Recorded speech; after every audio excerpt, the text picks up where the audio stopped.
Obviously, I've done a lot of work in the past analyzing Inoue, particularly what he's good at, but I think it's also even more useful to look at some things he struggled with in this particular fight and things he can improve. Let's get into it, a mini analysis.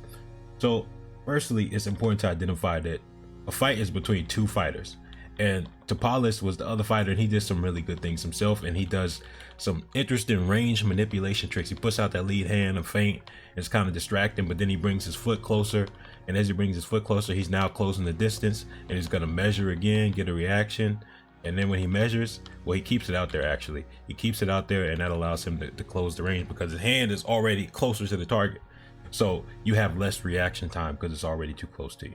But then this instance right here is something I thought Inoue should have focused more on, using his feet. I feel like in this fight, and I feel like a lot of the recent ones, he hasn't used his feet to come around at angles. He has great in and out movement, but as far as horizontal, lateral, coming around, stepping around to get to dominant angles like how he is right here, I think he would have found this fight a lot more easy. Not that it was a super difficult fight, it was a challenging fight, but he was pretty dominant. It's just he wasn't as dominant as he normally was, and a lot of that has to do with Tapales being a tough opponent with a very solid defense. You rarely see Inoue losing any part of the fight, but I think when they're in a situation like this where they go back and forth instead of exchanging, so Inoue is going to throw a 1-2, both of those shots getting caught on the shoulders and in between the rows. He got a Filipino shell. It's pretty cold. Tapales got a cold defense. In contrast, a few seconds later, Tapales is going to do that same move, lead hand out, step in, land a jab. So Tapales have far more success in these types of situations, the back and forth, compared to a lot of other opponents in the past. I think that had a lot to do with Tapales' craftiness and closing the range, like how we just saw, him being a southpaw, and him being tough and game and willing to get in those situations, and then his defense.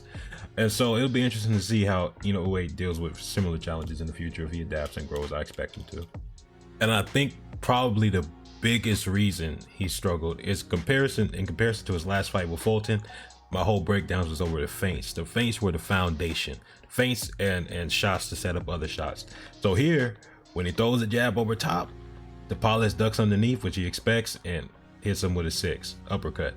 And so it's small stuff like that, setups and feints that he didn't do a lot of. I guess that's where the criticism comes in. That's my main point, is that he seemed like he was fighting more on autopilot and not really coming in trying to deliberately set him up. He just was like counters he called him with in the early rounds, just natural counters. Whereas when he faced Fulton, it seemed like he came in with a game plan, he came in with an idea, he came in with a style, and he executed on that. So I think that's why this performance is kind of questionable to me. Not that it was a bad performance, it just wasn't great like his previous performances. But yeah, we'll see how he does in the future.